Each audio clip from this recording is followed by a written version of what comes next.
Monday, holiday weekend Monday. On top of that, we have some things to talk about today. We're going to talk about EVs fighting for life, the very last post on the strikes, and a big time shuffle in AI leadership.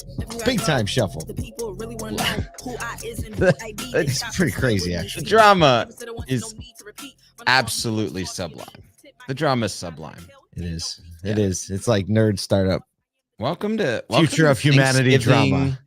Black Friday, Cyber Monday, Giving Tuesday. I feel like we've now embarked on an 8-day week. Is Giving Tuesday? Is that this week?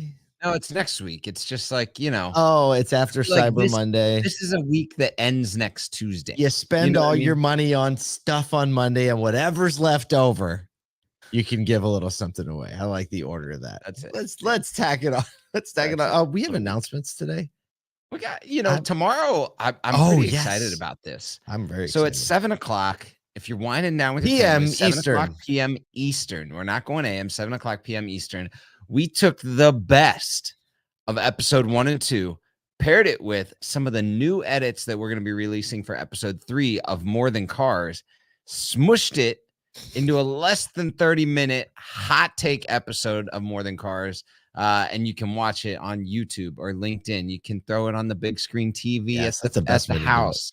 And just check out and share with the family, share with the people that are closest to you exactly what's going on in retail auto and the real heart of dealers and the real stories that are not being told on Wall Street. Yeah, there's a couple, and you'll be able to watch it too. Like, you can't, it's not that you can only watch it on Tuesday, right? You'll be able to see the live stream later. So when the family's over and you're explaining that you work for a car dealer and everyone gives you that look that you get sometimes or often, just have it queued up. Right. Just be like, oh, no, let me show you what that actually means. And that's part of the reason we're making it. And it's part of the reason we do a lot of what we do is to expand the horizons of people about the auto industry in general, what it is to shop at a dealership, what it is to work at a dealership, and how it's so much different than most people think. So everything we do here is really in that trajectory and help those dealers get better at what they do, and the whole thing just kind of perpetuates itself. And by the way, we send out an email every single day except for Sunday, and you can get it at aso2.com. If you're not on the list,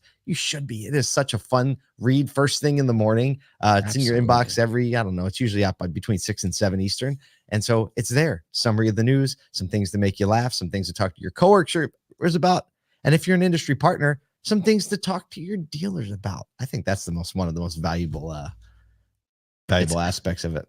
Look, there's so much going on in the world of auto, and even you and I try and pay attention to, and every single day I'm like, missed that yesterday.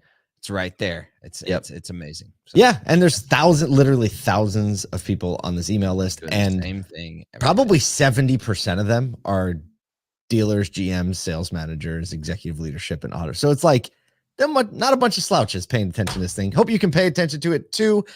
Speaking of paying attention to the things, here's some news. Segueing into the first story today. All right, some expected, we'll call it, but important news broke late last Friday after our programming hours were over. And we'd be remiss if we didn't at least mention it after extensively covering the UAW strikes for like the better part of, feels like forever, but 2-3 months. So basically, here it is. GM ratified their contract last week earlier, late on Friday. Ford and Stellantis both got the contract across the line with a surprisingly identical percentage of support for the contract, 68%. Right. I don't know how that happens, but those two contracts alone affected 100,000 workers. And, the benefits that were agreed upon, 25% base wage increase over the life of the contract, return of cost of living adjustments. And here's one that we haven't talked about. I didn't even know about it until I read it this morning, is that now workers have the right to strike over plant closures. That could get tricky. Really? Yeah. So somebody closes a plant because they're like, oh, we need to close this plant. Guess what? Workers can now strike. That's so interesting. I know. Well, I hadn't heard about that at all until I read that little line. Yeah, I hadn't heard it. It's like these little nuggets that come out of stuff. Hey, look, we did it. We made it to the end. Everybody's back to work. They're making cars and getting paid more. So wins all around. Let's go into December. It's the last time we'll ever play this. Yes, that's the last one. We are done. We're out on UAW coverage officially. It's over. All right, moving along. So as EV demand has had a highly publicized drop, we've been hearing about it everywhere. Consumers don't want EVs. We're seeing many highly invested companies adjust their plans to make moves to bring EV demand back to life already. So one of those is Vietnamese EV maker VinFast, who we've talked about quite a bit. They're hoping to get customers over the hurdle of buying from a new company, right? New manufacturer, new brand, by promising to pay consumers directly, like dollars, if they have service issues. I really like this approach, right? Because, is it going to be reliable? Is it this? Everybody can warranty it, but all these stories circulating about people waiting for parts or EVs breaking down and having to wait to get them fixed and being stranded. Well, here, what they did, basically, they have 3 tiers of repayment. Minor inconveniences like HVAC systems or camera issues, $100 a day. If your car is down, you get $100 for that service issue. If it's something more serious like a regenerative braking or a safety issue, right, and your car is down, like down, $300 a day you're getting. And then if your car is there more than 3 days, on the 4th day, you start getting an additional $100 per day. So that's all. This is all in VinFast, 10-year, 120,000 mile warranty. But I'm gonna buy a VinFast and hope it breaks.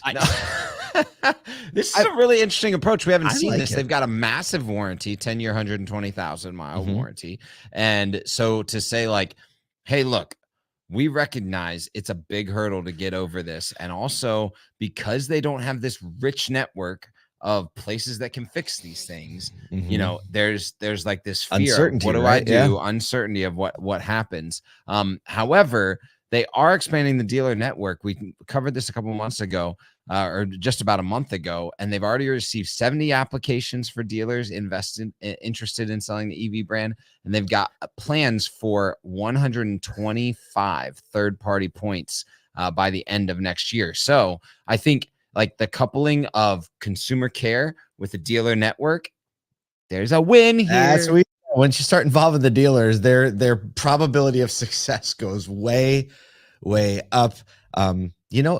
A lot of the EVs, as we know, are often like a third car, right. So, and can you imagine just like your car is locked down because they're waiting for a part or something like that, and it's down for a month. You're like, I'll take the $3,000. Yeah, that's a totally different approach, and every manufacturer is dealing with this right now. There's still part supply shortages. There's still issues specifically in body shops. Yep. So they're addressing like a need within their own purview, like things that are the reasons why people may not be buying, but they're addressing a broader need. So they're meeting culture where it's at. So they might actually have an elevated moment in the vertical. Yeah. Speaking of elevated moments. Stop. Segue. This is kind of a segue within a story. Still on the EV train, Tesla has decided to lift its ban on their much anticipated Cybertruck ahead of their delivery event, which is coming up like November 3rd, 10 days from now. Next week. Right. We're going to see this thing. So basically, prior to them changing the regulation in the contract, when you buy a Cybertruck, it says you have to pay a penalty of $50,000 if you resell the vehicle within the first year. Sounds a little familiar, Ford. And now, however, people are saying they probably did this because they know they won't be producing a lot and they won't be able to fill demand anyway. So, their plan is to gradually increase production to 5,000 units a week by 2025, like by the end of 2025. So, and they have this delivery event coming up in 10 days where they're going to deliver a grand total of 10 Cybertrucks. And this is my question. Now that they've lifted this, we've got to do like an over under a SODU bet. Like, what's the first one going to resell for? Oh boy. Like, that cat is not holding on to that thing. No. One of those 10 people is going to release that thing. Yeah, and it's going to roll. They said the 10 people on the list is like a combination of, like VIPs and executives. Sure. So I don't think these are like the 10 people that, were first to the list. This is obviously 10 people they want to feel really special. I don't know. Alex Flores had one parked in his driveway. He posted on Instagram like a few because he had a friend that worked at Tesla. Maybe he'll be on the list. I can see A-Flow like doing the strut across the stage, sunglasses, full dress, right? Taking delivery of his Cybertruck. I can see it. Shooting some machine guns out of the back bed or something like that. The trick still here is the fact that they have 150,000 pre-orders. I think maybe more at this point. They had to shut it off. Yeah. And then you've got a target of 5,000 units per week by 2025. So there's still a question mark on like, how do they get these? You know, you do some quick number crunching. It's a long wait. You know, it's going to still be a long wait for a lot of these users. So lifting that ban, watch this resale market light up once they start delivering these things. Speaking of things lighting up, lighting up, way up, way up. All right. If you missed it, here's a little bit of the trajectory. Basically on Friday, Sam Altman, the CEO of OpenAI, which is the creator of ChatGPT, was ousted by the board of directors, released immediately. The president, Greg Brockman, was like, yo, I'm out of here, left. Over the weekend for about 2 days, there was a whole bunch of protesting from some of the majority from the investors in OpenAI, specifically Microsoft, which is the largest majority investor. And they were like, you've got to reinstate him. They gave OpenAI a deadline of late Sunday night.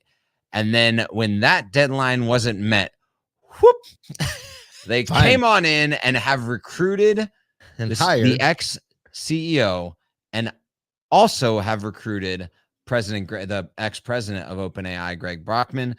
They've given each of them purview over a brand new research lab, which there's a lot of like speculation. If you would have seen the Twitter, OpenAI lost a ton of employees this week because of the backlash. There was just like the Twitter fights all over the place. I went and read some of the threads. It was quite wild.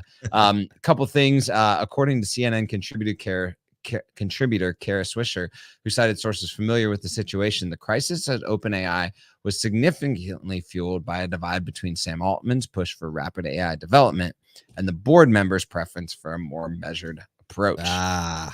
Well, we've heard those now, words before. When you have that texture to the conversation, and you have the more aggressive push to development, super intelligence, right? There's a lot of conversations going on about regulation, safety, and it sounds like OpenAI was like, yo, we need to slow our roll and be a little more cautious. Meanwhile, Microsoft is like scooping over, like, nah, come over here. We'll let you do whatever you want. In fact, we'll help you. And, you know, Microsoft does have a history of taking other companies and incubating them well inside the ecosystem. You know, President Satya Nadella said, you know, look at our history of doing that well and not making it a Microsoft product. And he points to GitHub, Mojang, the game company, LinkedIn. You may have heard of LinkedIn, right? Operating as their own identities, but owned by Microsoft. So, man, this is just going to speed advancement of AI, right? Because now Microsoft already has allocated so much resource into OpenAI and $13 billion. $13 billion into it. And now they have like the masterminds to do their own. I think the former CEO of Twitch is now in charge of OpenAI. I don't have no idea what that skill set looks like, but Twitch seems like a different skill set than AI generation, but I don't know. All these young, smart tech founders just kind of seem to have the watch out for me. The watch out for me is OpenAI's last valuation was around $29 billion. True.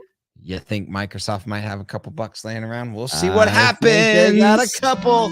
Oops, wrong trigger pad. We got to get out of this podcast. UAW is over. We hope you have an amazing week going into the holiday. Everyone's got different plans. Whatever it is, this is an amazing time to share the news of the auto industry to your friends, to your family. We hope to see you Tuesday night.